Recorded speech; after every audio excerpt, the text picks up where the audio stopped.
Listening Fill in the Blanks. Let's start.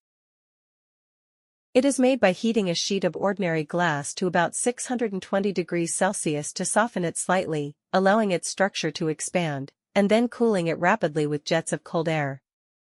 This causes the outer layer of the pane to contract and solidify before the interior.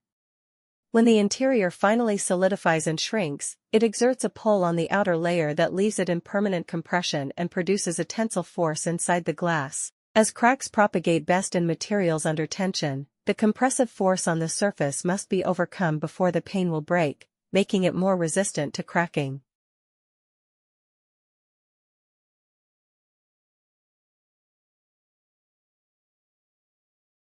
External linking also helps with SEO. Linking to helpful material on another site is a good way for you to come across as an authority, both to your audience and the search engines. And external links can also help the search engines work out what your content and your site are about. You can also tag sites that you've mentioned in your articles on social media, and you may get some likes and shares from that, and also start building a relationship with them.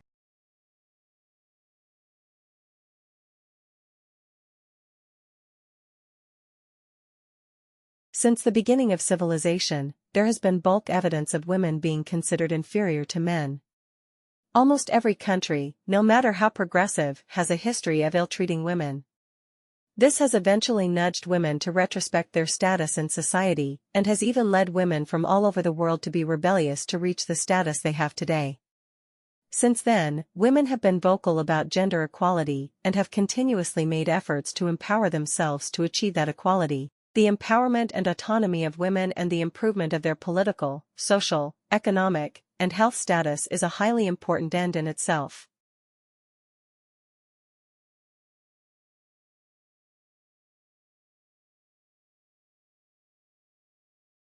Identify the causes. Jan Elsner, Melbourne psychologist who specializes in executive coaching, says thriving on a demanding workload is typical of senior executives and other high-potential business people.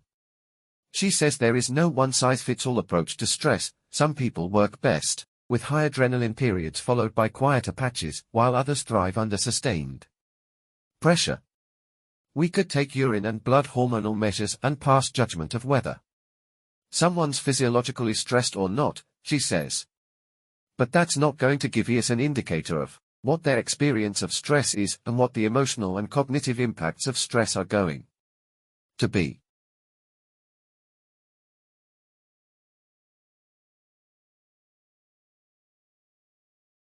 The problem arises not only from the scale and variety of the archaeological remains, but also from two other sources: the very varied natural and human threats to the resource, and the complex web of organizations with authority over, or interests in, the coastal zone.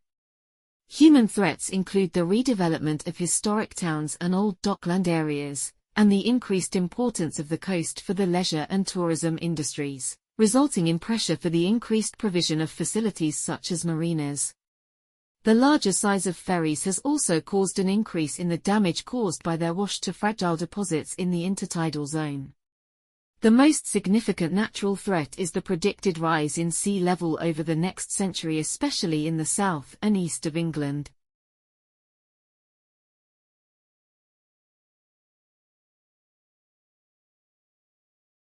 Earthquake. Any sudden shaking of the ground caused by the passage of seismic waves through Earth's rocks. Seismic waves are produced when some form of energy stored in Earth's crust is suddenly released, usually when masses of rock straining against one another suddenly fracture and slip. Earthquakes occur most often along geologic faults, narrow zones where rock masses move in relation to one another. The major fault lines of the world are located at the fringes of the huge tectonic plates that make up Earth's crust. See the table of major earthquakes.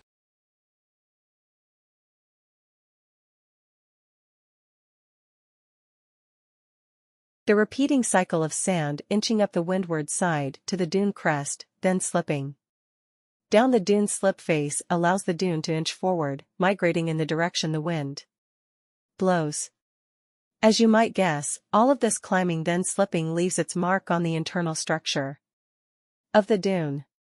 The image on the right shows fossil sand dune structure preserved in the Merced Formation at Fort Funston, Golden Gate National Recreation Area.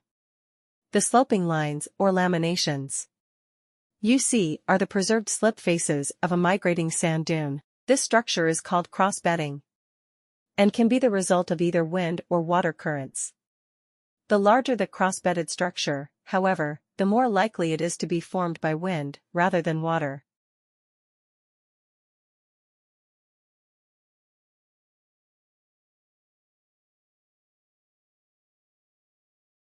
This is primarily achieved today through cavity wall insulation. Insulating bricks are built in two separate leaves, as they are cailled in the trade. The gap between the inner and outer leaves of brickwork depends on the type of insulation used, but there should be enough space for a gap of 20 mm between the insulating material in the cavity and the two leaves on either side. The air in these gaps is an efficient insulator by itself. Cavity walls have IELTS replaced solid walls, because they are more resistant to rain penetration. Because two leaves are necessary, a strong brick manufacturing industry is essential, so that enough good quality insulating bricks are plentifully available.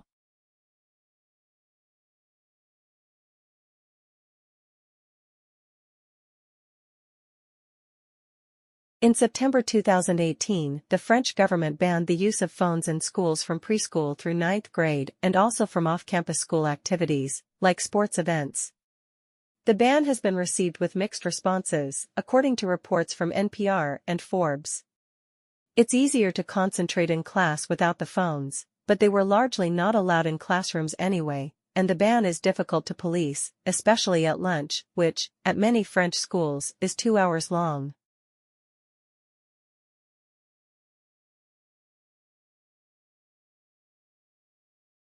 Modern agronomy, plant breeding, agrochemicals such as pesticides and fertilizers, and technological developments have sharply increased crop yields, but also contributed to ecological and environmental damage.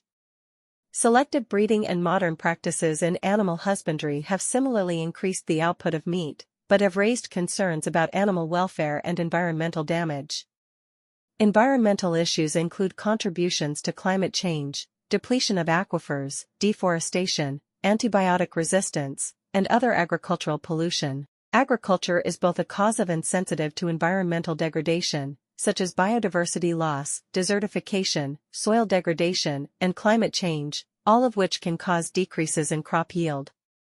Genetically modified organisms are widely used, although some countries ban them.